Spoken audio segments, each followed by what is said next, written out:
American scholar Luis Perez writes, summarizing 40 years of terror and economic warfare. The record illustrates principles that are well established, internally rational, and clear enough to the victims, but scarcely perceptible in the intellectual world of the agents.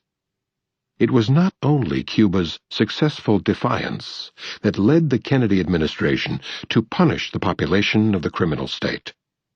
There was also fear that Cuba might be another of those contagious examples, like Chile, and innumerable other targets of subversion, aggression, and international terrorism.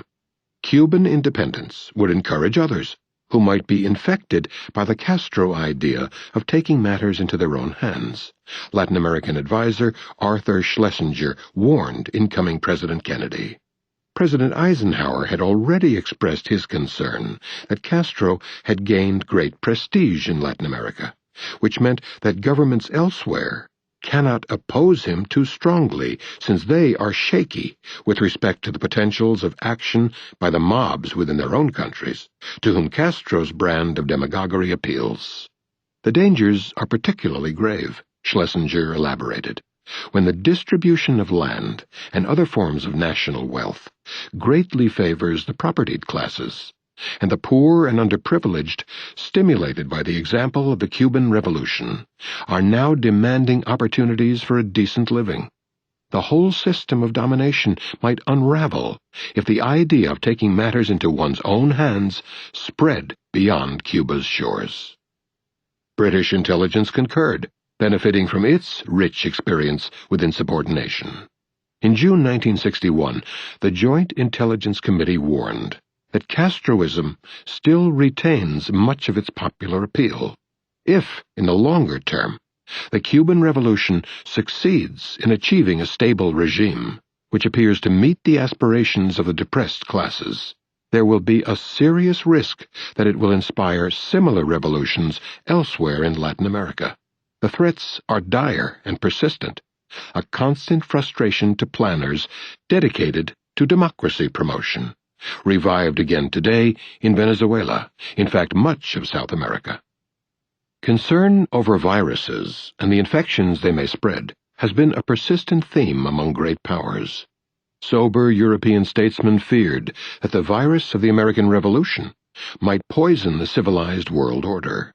The reaction was far more furious when Haiti became the first free country in the hemisphere in 1804, after a brutal struggle against the combined forces of civilization, England, France, and the United States.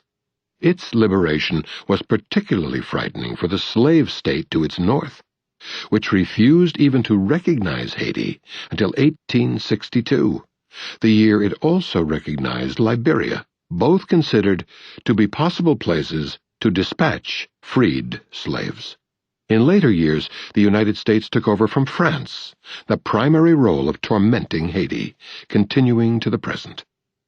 Similar concerns were aroused by the most awesome virus of all, when Russia broke free of the West in October 1917. President Wilson and British Prime Minister David Lloyd George feared that the Bolshevik virus might infect other countries, even the United States and England.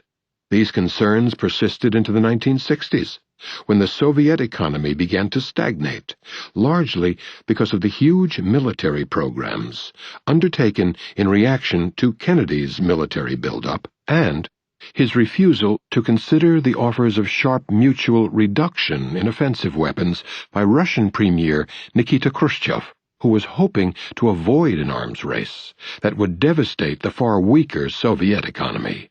That the Soviet Union was weaker militarily, and of course economically, had been understood on both sides.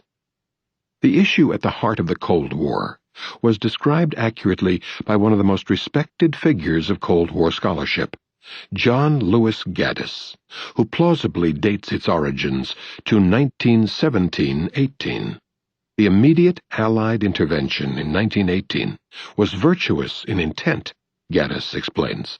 Woodrow Wilson was inspired above all else by his fervent desire to secure self-determination in Russia, that is, by forceful installation of the rulers we select. In accord with the same righteous vision, The United States was devoted to self-determination for Vietnam and Central America. The Kremlin was dedicated to self-determination in Afghanistan and Eastern Europe, and so on throughout history, as commonly proclaimed by the visionaries in charge. The 1918 Western invasion was really in self-defense, Gaddis explains, much as in the case of the Jackson-Adams liberation of Florida, in self-defense against runaway Negroes and lawless Indians. The West's assault was undertaken in response to a profound and potentially far-reaching intervention by the new Soviet government in the internal affairs not just of the West, but of virtually every country in the world, namely the revolution's challenge, which could hardly have been more categorical, to the very survival of the capitalist order. Accordingly, the security of the United States was in danger already in 1918. Gaddis criticizes Soviet historians who see the Western intervention as shocking, unnatural, and even a violation of the legal norms that should exist between nations. This is plainly absurd, he responds. One cannot have it both ways, complaining about a Western invasion, while the most profound revolutionary challenge of the century was mounted against the West by changing the social order in Russia and proclaiming revolutionary intentions. After World War II, Gaddis continues, Russian aggression took a more virulent form, as the increasing success of communist parties in Western Europe, the Eastern Mediterranean, and China justifiably aroused renewed suspicion about the Soviet Union's behavior, even though the party's popularity grew primarily out of their effectiveness as resistance fighters against the Axis. The appeal of the anti-fascist resistance required the United States and United Kingdom to move quickly, and often brutally, to dismantle the resistance and its accomplishments, particularly in northern Italy, where workers had taken over plants, and the germs of a free, self-governing society were beginning to flourish. The first National Security Council memorandum, in 1947, considered military intervention in Italy if communists gained power by legal means, a position reiterated in NSC 5411/2 in 1954. Subversion of Italian democracy continued actively, at least into the 1970s. A more general task in liberated areas was to undermine the labor movement and the left, while restoring much of the traditional political and economic structure, often returning fascist collaborators to positions of authority. Initiatives to subvert democracy continued for many years, in Southern Europe particularly. Substantial efforts were also devoted to deterring the threat of genuine democracy in Japan. In the post-war years, Washington's fears of infection extended far more broadly as the United States became the world-dominant power, supplanting Britain. The domino virus theory was immediately invoked under the Truman Doctrine to justify massacres in Greece and reinstatement of the traditional order, including Nazi collaborators. For similar reasons, Washington backed the installation of Europe's first post-war fascist government in Greece in 1967, continuing its support until the dictatorship was overthrown in 1974.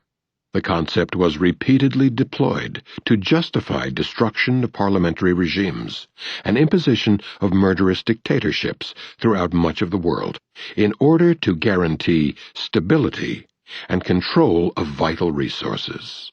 Middle East petroleum, in the case of Greece in the 1940s. In 1948, George Kennan, head of the State Department Policy Planning Staff, warned that if Indonesia fell under communism, it would be an infection that would sweep westward through all of South Asia.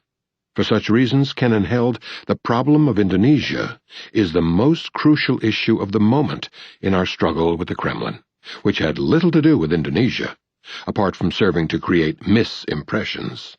The threat of a communist Indonesia was sufficiently severe for the Eisenhower administration to support a military rebellion, primarily out of fear of democracy, What scholarship calls a party of the poor was gaining